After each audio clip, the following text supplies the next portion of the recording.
Você já teve aquela sensação, tipo um aperto no peito, como se você estivesse vivendo em alerta o tempo inteiro? Então, essa foi minha vida por quase 3 anos. E o pior, eu achava que esse sentimento era normal, que era amor. Eu tava num relacionamento com um cara que chamava André. E no início parecia tudo perfeito, sério. Ele era inteligente, engraçado e todo mundo da minha família gostava dele. E eu me sentia sortuda por ter uma pessoa assim do meu lado. Nos primeiros meses, ele era super carinhoso comigo. Ele mandava flores no meu trabalho, me mandava mensagem de bom dia, boa noite. E ele sempre me falava que nunca tinha amado alguém como ele estava me amando. E eu acreditei nisso. Só que tudo isso era um truque que eu demorei muito, mas muito tempo para poder perceber. As coisas começaram a mudar bem devagar. Ele fazia umas piadinhas que pareciam inofensivas. Ele falava assim: "Você vai sair assim? Você tá querendo aparecer para quem? Nossa, você vai comer isso tudo?" Ou às vezes ele falava: "Seus amigos são bem folgados, né? Só te ligam quando precisam." E eu ria porque eu achava que tudo isso era brincadeira, que tudo isso era da boca pra fora, mas isso já me fazia ficar encolhida. Ele começou a reclamar também quando eu saía com as minhas amigas. Ele fazia cara feia e quando eu tava no meio do rolê, ele mandava umas mensagens do tipo: "Nossa, eu não sei como que você consegue se divertir com gente tão vazia." Depois, ele passou a criticar as minhas roupas. Ele me falava que quando eu vestia calça, eu ficava mais bonita, que mostrar as pernas era vulgar. E aí eu parei de usar shorts, depois vestido e depois maquiagem. E ele sempre dizia: "Você é linda sim, natural, não precisa de nada disso." E isso parecia elogio, né? Mas era só ele mesmo querendo me controlar, até em coisas tão pequenas. Teve um dia que me marcou muito e eu me lembro de cada detalhe. E nesse dia eu me questionei: gente, será que eu tô ficando louca? Era o nosso aniversário de namoro, então a gente combinou de sair pra jantar. E eu tava super empolgada. Eu me arrumei, me maquiei, coloquei um vestido. E aí, quando ele chegou na minha casa pra poder me buscar, ele me olhou de cima a baixo. Me olhou de cima a baixo e me perguntou: "Você vai sair desse jeito?" E eu ri, né? Tipo, meio que sem entender. E eu falei: "Sim, por quê? Tá feio?" E aí ele foi e respondeu: "Tá parecendo uma dessas meninas aí que fazem de tudo pra poder chamar atenção. Tá forçado, tá ridículo."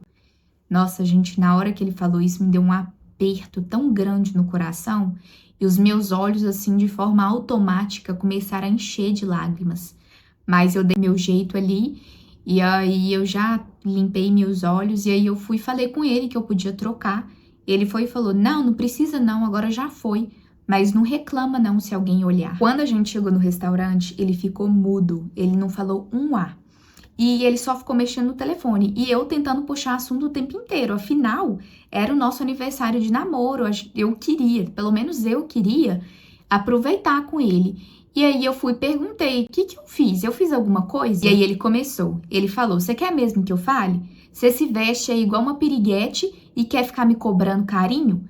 Aí eu fui e falei com ele: "Para, você tá sendo grosso." E aí ele surtou, ele gritou comigo no meio da sala, ele falou que eu tava fazendo drama, que era sempre a mesma coisa, que eu distorcia tudo, que eu sempre queria ser a vítima e que ele tava de saco cheio.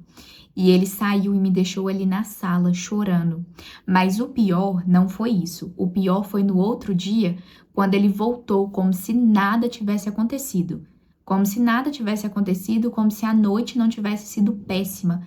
Ele só voltou, me chamou de amor, me deu bom dia e falou que tinha tido um dia ruim. E eu pedi desculpa por ter falado, por ter me arrumado demais, por ter cobrado carinho, e na minha cabeça tudo o que acontecia era culpa minha. E essa era a maior armadilha de todas. Ele sempre me fazia acreditar que tudo era culpa minha. E esse tipo de situação aconteceu várias e várias vezes no nosso relacionamento. E era sempre o mesmo ciclo. Ele me machucava, me fazia sentir culpada, ele voltava com carinho e eu aceitava. Era como se ele soubesse exatamente onde mexer para me prender de novo. E eu comecei a achar que o problema era eu, que eu era dramática demais, que eu era fraca, que eu era difícil de amar. Até que teve um dia que eu tava sentada no sofá sozinha, na minha sala, depois de mais uma briga. E aí eu tava mexendo no Instagram e eu tava vendo aqueles vídeos curtos. Até que apareceu um vídeo que estava basicamente falando sobre relacionamento abusivo. E aquilo me interessou de alguma forma. E aí eu fui no Google e pesquisei como saber se eu estou num relacionamento abusivo. E a cada frase que eu li ali, parecia que eles tinham escrito um livro sobre a minha vida, porque eu estava me identificando com tudo.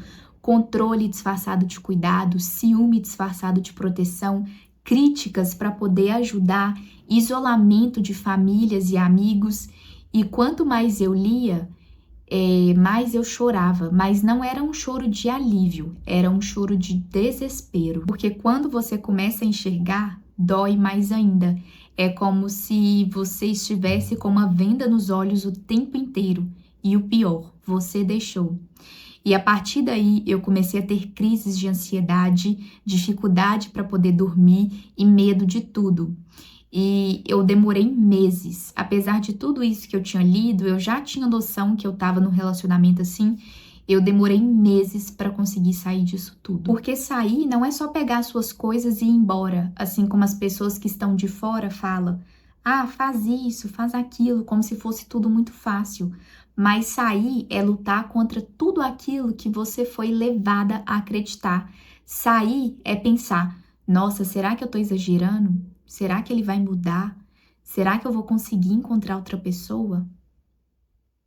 Mas eu criei coragem e eu botei um fim nesse relacionamento. E ele não facilitou, não. Ele me mandava mensagem 24 horas por dia, falando que ia mudar.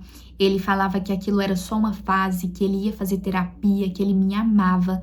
Ele me mandava flores, recados e ele chegou até ir no meu trabalho. Mas eu consegui resistir. Eu comecei a fazer terapia e foi difícil e doeu, porque você começa a enxergar feridas que você não fazia ideia que você tinha. E por um bom tempo eu fiquei completamente sozinha, porque ele tinha basicamente afastado todo mundo da minha vida, a minha mãe, os meus amigos. E para eu conseguir reaproximar, para mim era muito difícil, eu tinha medo das pessoas me julgarem, das pessoas não me entenderem, não me aceitarem de novo. Meus verdadeiros amigos, graças a Deus, eles não viraram as costas para mim. E eu lembro que eu também liguei para minha mãe, ela começou a chorar.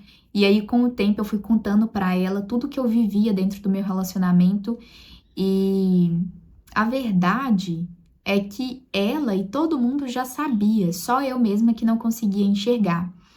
Mas aos poucos eu fui voltando, eu voltei a conversar com a minha melhor amiga, ela me ouviu sem me julgar, ela disse que estava me esperando, que tinha saudade de mim, e aos poucos eu fui voltando para mim mesma. Com a ajuda de Deus, com o tempo, com o silêncio, com muito choro escondido e muita terapia, eu fui me curando. E olhando para trás, eu vejo o quanto eu fui manipulada, o quanto ele me fazia duvidar de mim mesma, de quem eu era, do que eu sentia.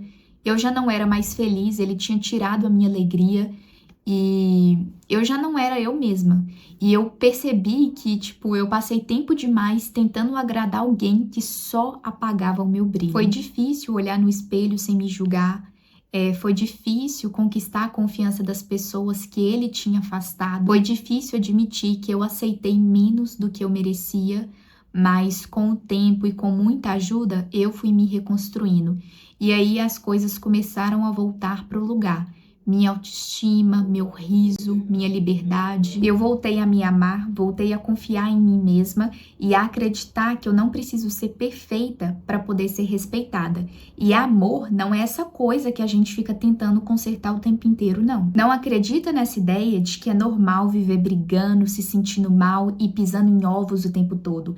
Isso não é normal. O normal é ter paz, o normal é se sentir bem, se sentir segura e é sentir que você pode ser quem você é, sem medo de julgamentos e sem medo de explosões.